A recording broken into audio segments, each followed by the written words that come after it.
بسم اللہ الرحمن الرحیم۔ کاشانہ بصیرت یوٹیوب چینل کے سامعین کی خدمت میں کتاب عدل الہی کا 14واں حصہ حاضر خدمت ہے۔ صفحہ نمبر ہے 184 اور ٹاپک ہے فلسفی تضاد کی بنیاد۔ ایسے عالم ہستی میں کہ جس کا وجود حرکت و جنبش ہی کی بدولت ہے، یقیناً تضاد ہی کو حکومت کرنی چاہیے، کیونکہ حکماء کے بقول بغیر کسی وجود معاوق یعنی فرکشن، اصطکاک، رگڑ کے حرکت ممکن نہیں۔ حرکت سعی و کوشش کا نام ہے اور کوشش تصادم و تعارض کے بعد ہی ظہور میں آتی ہے۔ بے عبارت دیگر یہ کہا جا سکتا ہے کہ کوئی بھی طبیعی حرکت بغیر قصر کے ممکن نہیں۔ ہر جسم اپنے طبیعی محل وقوع پر نہ ہونے کی صورت میں ہی اس کی جانب حرکت کرتا ہے، لیکن اپنے طبیعی محل وقوع پر موجود ہونے کی صورت میں ساکن اور بے حس و حرکت ہو جاتا ہے۔ انسان بھی کسی کمال کے فقدان کی صورت میں ہی متعلقہ کمال کے حصول کی تگودو کرتا ہے۔ انسان کی سعادت و خوشبختی کسی ایک مقصود و مطلوب کو مد نظر رکھنے میں ہی مضمر ہے، اور کسی شے کے فقدان اور اس سے محرومیت کے بعد ہی مذکورہ شے کو مقصود و مطلوب قرار دینا ممکن ہے۔ ڈائلیکٹک لاجک یعنی ڈائلیکٹک منطق جہاں تک قانون حرکت، قانون تضاد اور اجزائے طبیعت کی باہمی پیوستگی جیسے قانون پر مبنی ہے، تو وہاں تک ہم بھی اسے قبول کرتے ہیں، اور حکماء الہی بھی اس قانون کو ہمیشہ سے مانتے چلے آئے ہیں۔ ہمیں جو نکتہ مذکورہ بالا طرز تفکر رکھنے والوں سے جدا کرتا ہے اور در حقیقت ہیگل اور اس کے بعد آنے والے ہم مکتب فلسفیوں کا محور و مرکز قرار پاتا ہے، کچھ اور ہے۔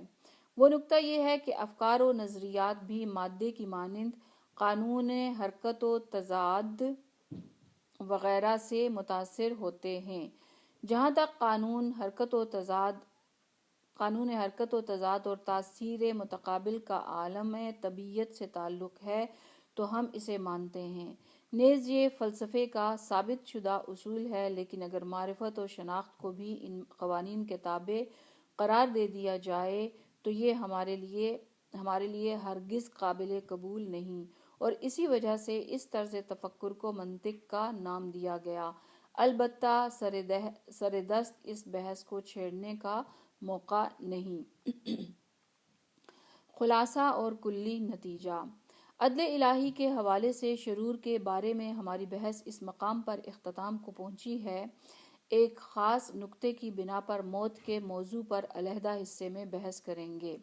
اس مقام پر ضروری سمجھتے ہیں کہ اب تک کی بحث کا خلاصہ مع چوتھے حصے کی اختتامی فصل کے خلاصے کے ساتھ یاد دہانی کے لیے پیش کریں۔ نمبر 1، صفت حکمت یعنی حکیم ہونا خدا اور انسان دونوں پر مختلف انداز سے صادق آتا ہے، اور انسان حکیم ہے جس کا ہر کام ایک معقول مقصد و ہدف رکھتا ہو اور اپنے افعال کو بہترین و بلند ترین ہدف کی خاطر انجام دے، نیز اس ہدف تک رسائی کے لیے بہترین وسیلے کا انتخاب بھی کرے۔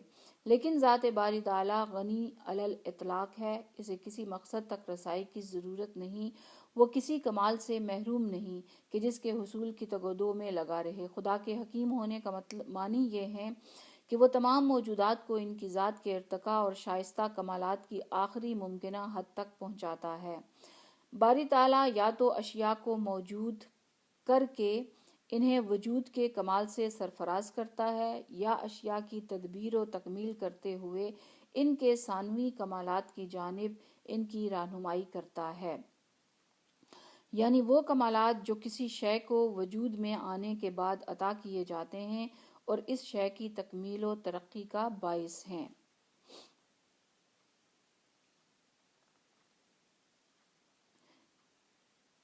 لہٰذا ان ثانوی کمالات کی جانب ان کی رہنمائی کرتا ہے کہ یہ امر بجائے خود اشیاء کو ان کے کمالات تک پہنچانے کے مترادف ہے۔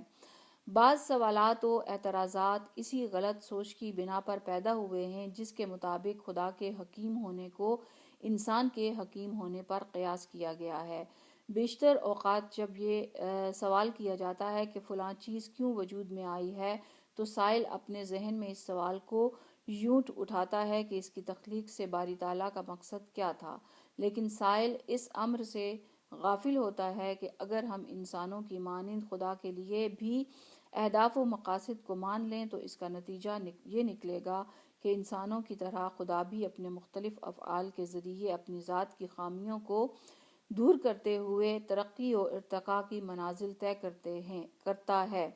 لیکن سائل اگر ایک نقطے کو شروع ہی سے ذہن میں رکھے تو سوال سے پہلے ہی سے جواب مل جائے گا، اور وہ نقطہ یہ ہے کہ خدا کے حکیم ہونے کا معنی یہ ہے کہ اس کا فعل ایک غایت و ہدف رکھتا ہے، اس کی ذات نہیں، اور ہر مخلوق کی حکمت و غایت اور نقطہ اختتام ہے جو اس مخلوق کی ذات میں وضعیت کیا گیا ہے۔ لہٰذا خدا کے حکیم ہونے کا معنی یہ ہے کہ وہ تمام مخلوقات کو ان کی طبیعی غایات کی جانب رواں رکھتا ہے۔ نمبر 2، فیض الہی یعنی وہ ہستی بخش فیض جو تمام عالم پر چھایا ہوا ہے، ایک خاص نظام کے تحت ہے۔ اس میں تقدم و تاخر، سببیت اور مسببیت اور علیت و معلولیت حکم فرما ہے۔ نیز اس نظام کی خلاف ورزی بھی ممکن نہیں، یعنی کسی بھی موجود کے لیے اپنے متعلقہ مرتبے اور درجے کو چھوڑ کر کسی اور مرتبے تک پہنچ جانا ممکن نہیں۔ موجودات خصوصاً انسان کی تکاملی اور ارتقائی سفر اپنے مرتبے کی خلاف ورزی کرتے ہوئے اسے چھوڑ کر کسی اور مرتبے تک رسائی کے معنی میں نہیں، بلکہ یہ تکامل اور ارتقاء انسانی وجود کی وسعت کی بنا پر ہے۔ وجود کے مختلف درجات اور مراتب کے معنی یہ ہیں کہ نقص و کمال اور شدت و ضعف کے لحاظ سے وجودات کے درمیان اختلاف و تفاوت ہے۔ واضح ہے کہ یہ اختلاف تبعیض و امتیازی سلوک کے زمرے میں نہیں آتا۔ نمبر 3، صنع الہی کلی ہے، جزئی نہیں، نیز ضروری و لازم الاجزاء ہے، اتفاقی نہیں۔ اسی سلسلے میں واقع ہونے والے غلط تصورات میں سے ایک صنع الہی کا صنع انسانی سے موازنہ کرنا ہے، جس کے مطابق صنع الہی کو صنع انسانی کی مانند جزئی اور حادثاتی ہونا ممکن سمجھا جائے۔ انسان اس نظام ہستی کی ایک مخلوق، ایک جز اور مختلف جزئی و اتفاقی عوامل سے متاثرہ ارادے کا مالک ہونے کے ناطے کسی معین و مخصوص زمان و مکان میں کچھ حالات کے تحت کسی کام کا ارادہ کرتا ہے۔ مثلاً گھر بنانا چاہتا ہے، سیمنٹ، سریا، مٹی اور چونے وغیرہ جیسی اشیاء کے جن کا کوئی باہمی تعلق نہیں کو اکٹھا کرتے ہوئے مصنوعی پیوند لگا کر انہیں ایک خاص شکل و صورت دیتے ہوئے گھر کی تعمیر کرتا ہے۔ اب افعال باری تعالیٰ کے بارے میں کیا کہا جائے؟ کیا متقن و مستحکم صنع الہی مذکورہ بالا انداز تعمیر کی مانند لا تعلق اجزاء کے درمیان عارضی و مصنوعی تعلق کو برقرار کرنے کا نام ہے؟ مصنوعی و عارضی تعلق کا ایجاد کرنا انسان جیسی مخلوق کا خاصہ ہے، ایسی مخلوق جو اولاً نظام کائنات کا جز اور اس کے قوانین کے تابع ہے، ثانیاً ایک محدود و معین دائرہ کار میں رہ کر اشیاء کے خاص اور مختلف طاقتوں اور قوتوں سے فائدہ اٹھانا چاہتی ہے، ثالثاً انسانی ارادہ جزئی علل سے متاثرہ ہے، مثلاً سردی گرمی سے بچاؤ کی خاطر گھر کی تعمیر، اور رابعاً انسانی فاعلیت کی حد فاعلیت حرکت تک محدود ہے، ایجادی فاعلیت انسانی حدود سے خارج ہے، یعنی انسان کسی شے کو ایجاد نہیں کرتا بلکہ مختلف موجودات کو ایک جگہ سے دوسری جگہ منتقل کرتے ہوئے انہیں ایک دوسرے سے منسلک و چسپاں کرتا ہے۔ لیکن خداوند تعالیٰ فاعل ایجادی ہے، یعنی اشیاء اور ان کی تمام طاقتوں، قوتوں اور خاصیتوں کا خالق ہے، اور اشیاء کی یہ طاقتیں، قوتیں اور خاصیتیں تمام موارد و مقامات پر یکساں عمل کرتی ہیں۔ مثلاً خدا نے آگ، پانی اور برق کو خلق کیا، لیکن انسان نے اسی تخلیق شدہ آگ، پانی اور برق کے درمیان ایک مصنوعی رابطے کو پیدا کرتے ہوئے ان سے فائدہ اٹھایا۔ انسان اس مصنوعی تعلق کو بے وقت ضرورت باہم پہنچا کر ان سے فائدہ اٹھاتا ہے۔ مثلاً بجلی کے سوئچ کو کھول دے اور جب ان کے استعمال میں کوئی فائدہ نہ ہو تو اس سے استفادہ نہ کرے، یعنی سوئچ کو بند کر دے۔ لیکن خداوند تعالی ان اشیاء اور ان کے تمام خواص و آثار کا خالق ہے۔ آگ کا لازمہ یہ ہے کہ حرارت پہنچائے یا جلا ڈالے۔ برقی توانائی کا خاصہ یہ ہے کہ روشنی دے یا اشیاء کو حرکت میں لائے۔ خدا نے آگ یا برقی توانائی کو کسی مخصوص شخص کے لیے نہ تو خلق کیا ہے اور نہ ہی ایسی تخلیق کو کوئی معنی اور مفہوم رکھتی ہے کہ مثلاً کسی جھونپڑے کو تو گرمائش پہنچائے لیکن اس کے مکین کے کپڑوں کو نہ جلائے۔ خدا نے جلانے کی خاصیت کے ساتھ آگ کی تخلیق کی ہے۔ بنابر این حکمت بالغہ الہیہ کی رو سے آگ کے وجود کلی کو اس نظام ہستی میں مد نظر رکھنا ہوگا کہ آیا کل نظام ہستی کے لیے آگ کا وجود ضروری و مفید ہے یا بے مصرف و نقصان دہ۔ اس نکتے کی وضاحت مترجم نے اس طرح سے کی ہے کہ آگ کا کلی وجود یعنی آگ کے وجود کو کسی مخصوص زمان و مکان سے قطع نظر کرتے ہوئے اس کے وجود کی خاصیت سے بحث کی جائے، یعنی کسی مخصوص مقام پر جلنے والی آگ کو نظر انداز میں رکھتے ہوئے اس بحث کو چھیڑنا کہ کس کا گودام نظر آتش ہو گیا اور کس کا گھر گرم قطعاً صحیح نہیں۔ خلاصہ یہ سخن یہ ہے کہ تمام غایات کو ذات باری تعالیٰ کی نہایت بلکہ فعل باری تعالیٰ کی غایت مانتے ہوئے ہمیں یہ سمجھنا چاہیے کہ افعال باری تعالیٰ کی غایات کلی ہیں جزئی نہیں، نیز ضروری و لازم ہیں، اتفاقی اور حادثاتی نہیں۔ نمبر 4، کسی چیز کے وجود میں آنے کے لیے صرف خدا کا تام الفاعلیہ ہونا ہی کافی نہیں بلکہ قابلیت قابل بھی ضروری ہے۔ موجودات کا بعض مواہب الہیہ سے محروم رہ جانا ان کی متعلقہ قابلیت کے فقدان کی بنا پر ہے۔ گزشتہ صفحات میں یہ بات گزری کہ ناتوانی و عاجزی، نقائص اور جہل وغیرہ جیسے شرور کا تعلق نیستی و عدم سے ہے۔ اب ان شرور کا جہاں تک ذات باری تعالیٰ یعنی کلیت نظام سے تعلق ہے، نہ کہ انسان سے تعلق رکھنے کے حوالے سے، یعنی نظام عالم کے جزئی، اتفاقی اور حادثاتی پہلو سے نہیں، تو ان تمام شرور کا سبب مخلوقات کی قابلیت کا نقص ہے۔ نمبر 5، خداوند تعالیٰ جو کہ بالذات واجب الوجود ہے، تمام حیثیات اور جہات کے لحاظ سے واجب ہے۔ بنابراین واجب الافاظہ اور واجب الوجود ہے۔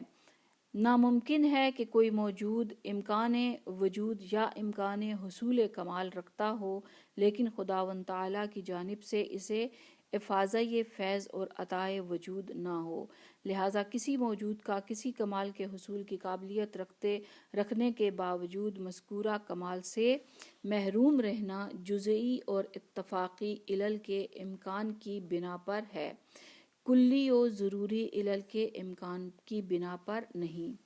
نمبر 6، شرور یا تو خود عدم ہیں یا دیگر اشیاء میں فقدان کا باعث بننے والے وجود ہیں۔ ان کو شرور کا نام دینا اسی بنا پر ہے کہ یہ عدم و فقدان کا باعث بنتے ہیں۔ نمبر 7، دوسری قسم کے شرور کی شرریت ان کے اضافی و نسبی وجود کی بدولت ہے، ان کے فی نفس ہی وجود کی بنا پر نہیں۔ نمبر 8، جو چیز حقیقتاً وجود رکھتی ہے اور جعل و خلق اور علیت اس سے تعلق پاتی ہے وہ وجود حقیقی ہے، وجود اضافی و نسبی نہیں۔ نمبر 9، شرور متعلقاً بالعرض یعنی بطور طفیلی مجعول و مخلوق ہیں، بالذات مجعول نہیں۔ نمبر 10، عالم ہستی ایک ناقابل تجزیہ مرکب ہے۔ اس عالم کے بعض اجزاء کو ختم اور بعض کو باقی رکھنا محض توہم اور خیال پردازی ہے۔ نمبر 11، شر و خیر ایک دوسرے سے لا تعلق و علیحدہ نہیں بلکہ ایک دوسرے میں مدغم ہیں۔ عدم وجود سے اور اضافی و نسبی وجود حقیقی وجود سے علیحدگی اور تفکیک کے قابل نہیں۔ نمبر 12، صرف عدم کا وجود سے اور اضافی و نسبی وجود کا حقیقی وجود سے جدا کرنا ہی ناممکن نہیں بلکہ عالم ہستی کے اجزاء کا ناقابل انفکاک ہونے کی بنا پر ان کے حقیقی وجود کو بھی ایک دوسرے سے علیحدہ نہیں کیا جا سکتا۔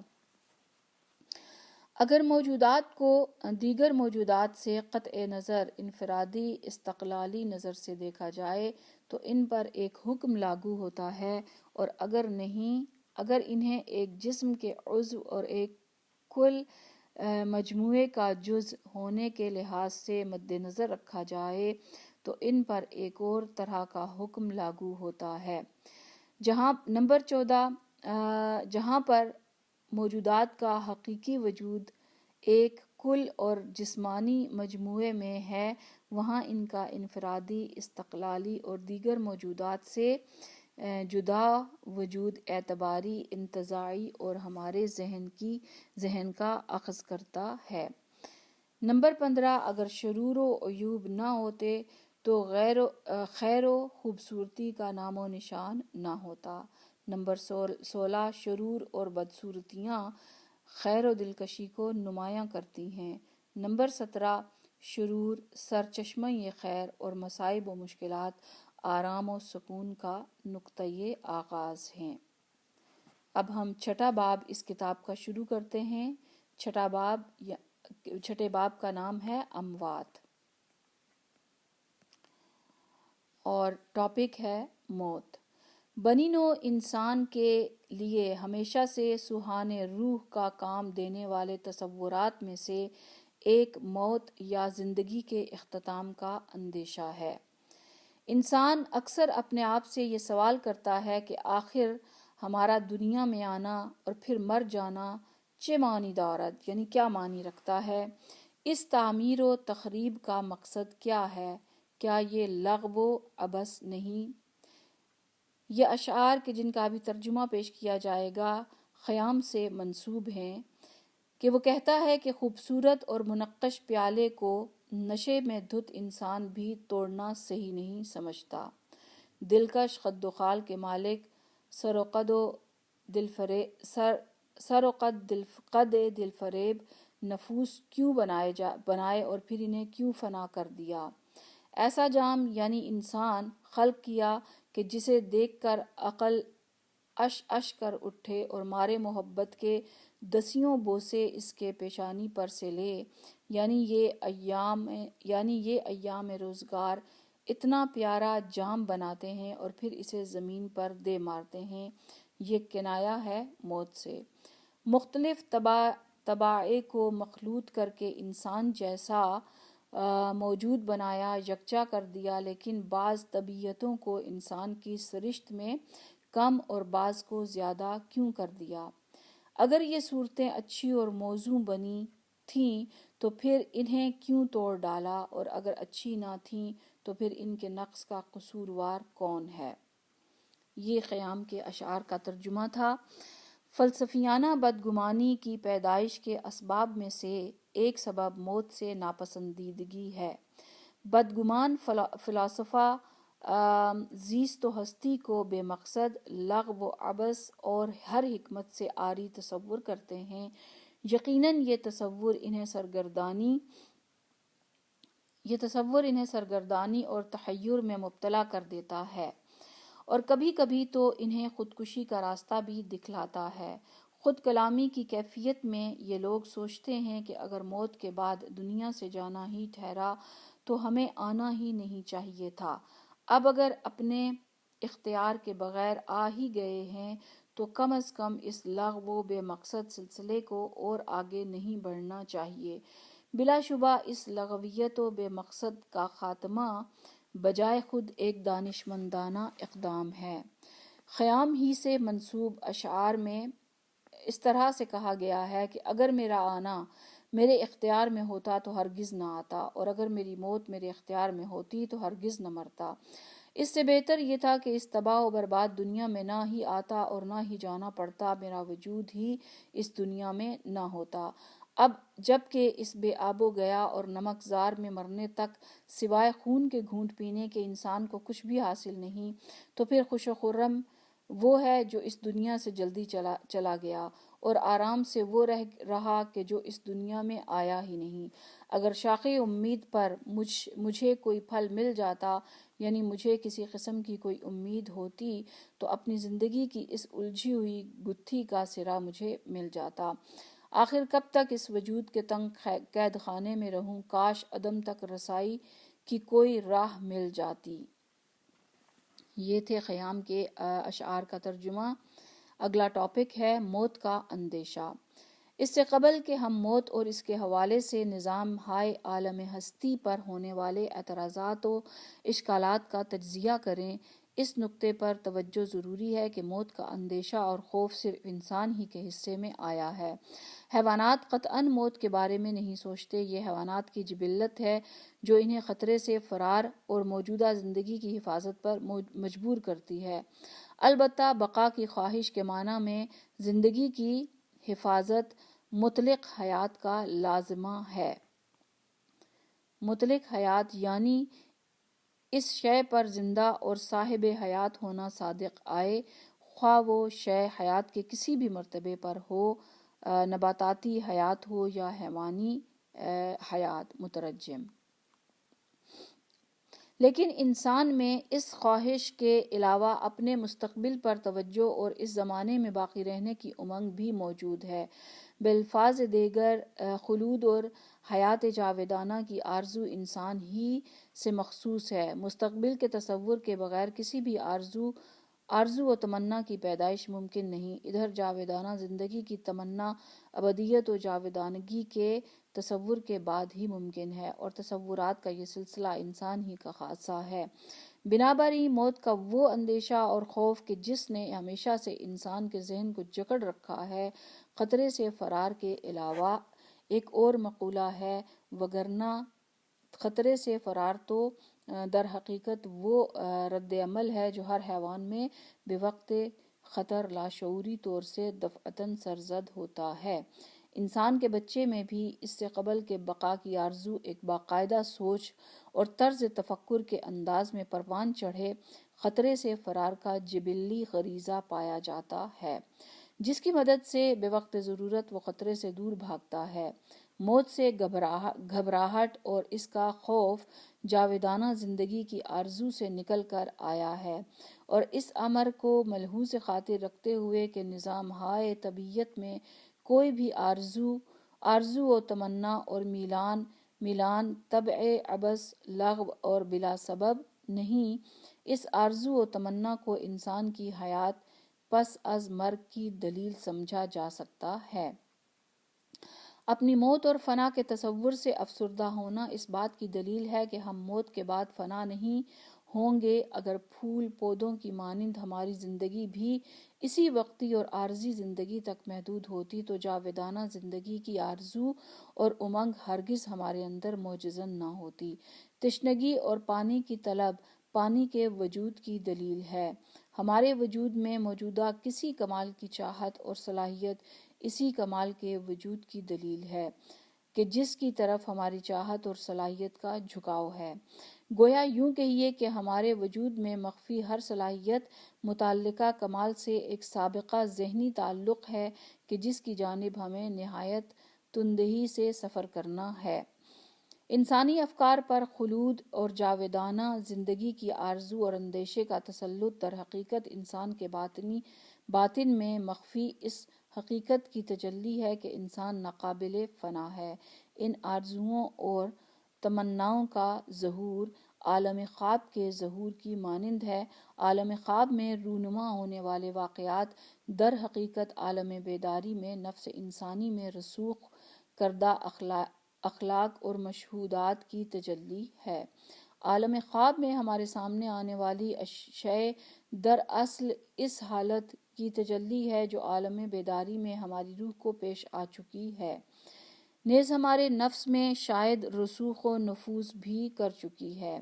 لہٰذا عالم بیداری میں ہماری روح میں جاودانہ زندگی کی آرزو کا متجلی ہونا ایک ایسا امر ہے جو کسی بھی لحاظ سے اس عارضی دنیاوی زندگی سے ہرگز کوئی مطابقت نہیں رکھتا، بلکہ یہ آرزو در اصل ہماری اس جاودانہ حقیقت کا ظہور ہے کہ جس کے مطابق قید خانہ یہ اسکندر کی وحشت سے رہائی پا کر ہم رخت برخواہد بست و تا ملک سلیمان خواہد رفت کی منزل پر پہنچیں گے۔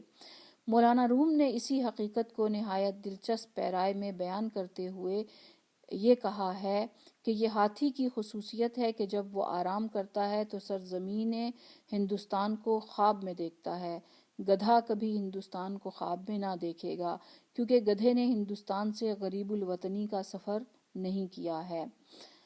ہاتھی ہندوستان کو چاہتا ہے، اسی لیے ہندوستان کا ذکر بھی کرتا ہے، لہٰذا وہی تصورات کے وقت اس کے تصور میں خواب بن کر آتا ہے۔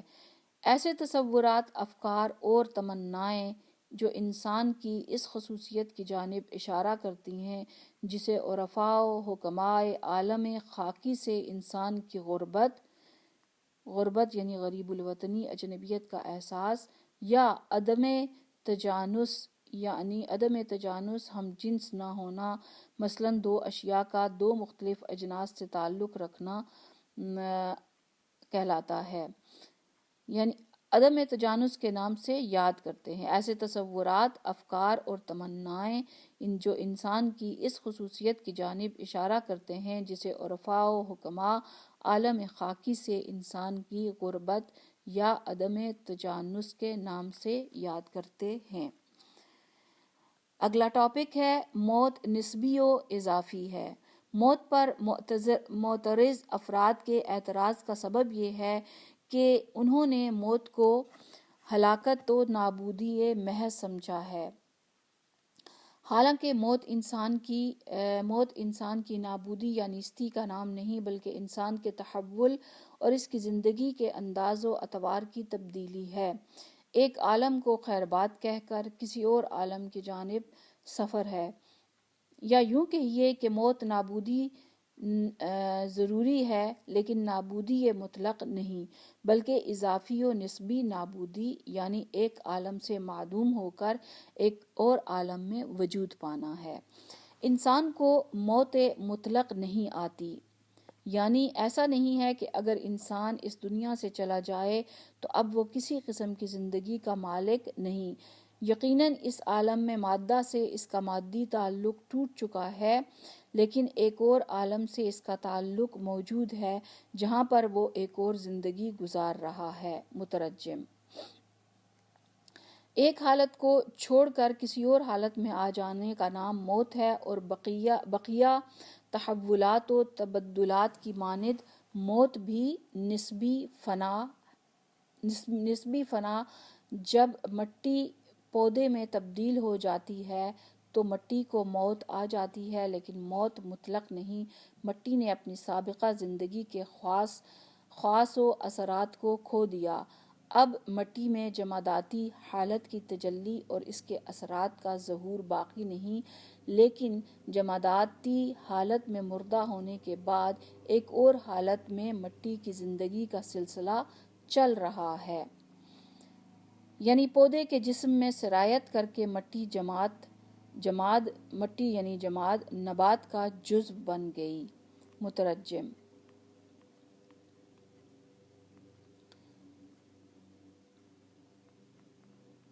چند اشعار اس امر کو اس طرح سے بیان کرتے ہیں کہ میں نے جمادات کی حالت سے باہر نکل کر اور نباتاتی مرحلے میں داخل ہو کر اپنی زندگی کو پا لیا، پھر نباتاتی زندگی کو خیرباد کہہ کر حیوانی زندگی میں قدم رکھا، پھر حیوانی زندگی کو چھوڑ کر انسانی مرحلہ حیات میں قدم رکھا۔ لہٰذا اسی قیاس کے تحت میں موت کو اپنے وجود کی کمی یا نقص سمجھ کر کیوں خوف کھاؤں؟ اس سے اگلے مرحلے میں بشری زندگی کو بھی الوداع کہوں گا اور صفِ ملائکہ میں شامل ہو کر اسباب حیات پاؤں گا۔ پھر اپنی جستجو کے ذریعے صفِ ملائکہ سے بھی جست لگا کر آگے بڑھوں گا، کیونکہ سوائے وجہ پروردگار کے ہر چیز ہلاک ہے۔ دنیا رحم جان، انسان کا اس دنیا سے دوسری دنیا میں منتقل ہونا تقریباً رحم مادر سے بچے کی ولادت کی مانند ہے۔ ہماری یہ تشبیہ اگرچہ ایک لحاظ سے مناسب ہے لیکن دوسرے لحاظ سے نامناسب ہونے کی وجہ یہ ہے کہ دنیا اور آخرت کا فرق رحم اور رحم سے باہر کی دنیا کے فرق سے بھی کہیں زیادہ عمیق اور بنیادی ہے۔ رحم اور اس سے باہر کی دنیا دونوں کا تعلق اسی عالم خاکی سے ہے، لیکن دنیا اور آخرت بنیادی اختلافات کی حامل زندگی کے دو جدا مرحلے ہیں، لیکن یہی تشبیہ زندگی کے حالات و مراحل کے اختلافات کی نشاندہی کے لحاظ سے انتہائی مناسب بھی ہے۔ رحم مادر میں بچہ اپنی ناف کے ذریعے غذا حاصل کرتا ہے، لیکن اس دنیا میں آنے کے ساتھ ہی غذا کا وہ راستہ مسدود ہو جاتا ہے اور پھر حلق اور نظام ہاضمہ کے ذریعے غذا کا سلسلہ چلتا ہے۔ رحم میں پھیپھڑوں کی تخلیق مکمل ہو جاتی ہے، لیکن یہ کام نہیں کرتے اور ولادت کے ساتھ ہی پھیپھڑوں کا استعمال شروع ہو جاتا ہے۔ حیرت انگیز بات یہ ہے کہ جب تک بچہ رحم مادر میں رہتا ہے اپنے پھیپھڑوں اور دیگر اعضائے تنفس کو ہرگز استعمال نہیں کرتا، اور بالفرض اگر یہ اعضاء کام کرنا شروع کر دیں تو بچے کی موت واقع ہو جاتی ہے۔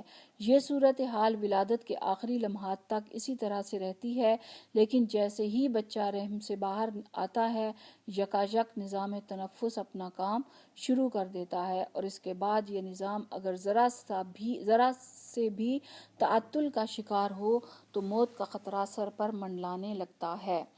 اسی طرح سے نظام قبل از ولادت میں ولادت کے بعد تغیر و تبدل رونما ہو جاتا ہے۔ بچہ اپنی ولادت سے قبل ایک مخصوص نظام زندگی سے منسلک رہتا ہے اور ولادت کے بعد ایک اور نظام کا پابند ہو جاتا ہے۔ بنیادی طور سے نظام تنفس کی تخلیق اگر رحم ہی میں پایۂ تکمیل تک پہنچ جاتی ہے لیکن استعمال کے قابل نہیں ہوتی۔ یہ نظام در حقیقت حیات پس از رحم کی قبل از وقت یا تیاری اور پیشن گوئی ہے۔ مترجم نے اس نکتے کی اس طرح سے وضاحت کی ہے کہ یہ پیشن گوئی عملی ہے، یعنی تخلیق کا عمل یہ اعلان کر رہا ہے کہ اگرچہ بچہ رحم مادر میں اس نظام تنفس سے بے نیاز ہے، لیکن رحم مادر سے نکلنے کے بعد اس کی ضروریات اور نظام زندگی موجودہ نظام سے مختلف ہو جائے گا، اور اسی نظام کے لیے اس کے اعضائے تنفس خلق کیے جائیں گے۔ نظام باصرہ، نظام سامعہ، نظام ذائقہ اور نظام شامہ اپنی پیچیدہ ساخت اور وسعت کے باوجود اس مرحلہ زندگی کے لیے نہیں بلکہ اگلے مرحلے کے لیے ہیں۔ یہ دنیا اگلی دنیا کے لحاظ سے اسی رحم کی مانند ہے جس میں انسان کے روحانی نظام سے متعلق اعضاء و جوارح کی تخلیق پایۂ تکمیل تک پہنچتی ہے اور اسے اگلی زندگی کے لیے تیار کرتی ہے۔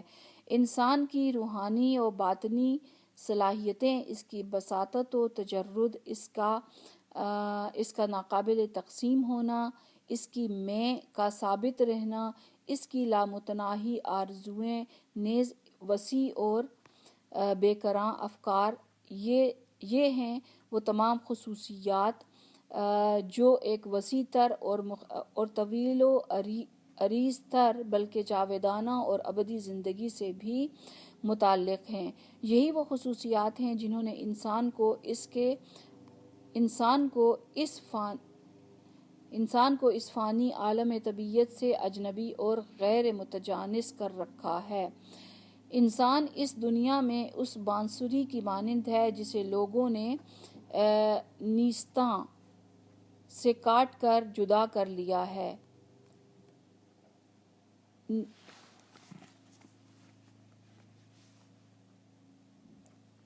اور پھر اس کی درد بھری آواز سے مرد و زن آہوزاری میں مبتلا ہو گئے۔ یہ بانسری در حقیقت اپنی دلگداز آواز کے ذریعے ایسے رازداں قلوب کی تلاش میں ہے جسے نیستاں سے اپنے فراق کی داستاں سنا کر گداز شوق کو بیان کر سکے۔ یہی وہ چیز ہے کہ جن کے سبب انسان اپنے آپ کو سدرا نشین بلند نظر بادشاہ کی مانند سمجھتے ہوئے اس دنیا کو کنج رنج آباد کے نام سے یاد کرتا ہے، یا اپنے تئیں طائر گلشن قدس کا نام دے کر دنیا کو دام حوادث کہہ کر پکارتا ہے۔ قرآن کریم کا ارشاد ہے، سورہ مومنین آیت نمبر 115، خلاصہ یہ ترجمہ: کیا تم لوگوں نے یہ سمجھ لیا ہے کہ ہم نے تم کو اتنے زبردست ساز و سامان اور اعضاء و جوارح کے ساتھ بس بے مقصد خلق کر دیا، اور اس ساز و سامان و آلات سے ہم آہنگ اور مناسب کوئی مقصد کارفرما نہیں، اور تم لوگ ہماری جانب نہیں لوٹائے جاؤ گے۔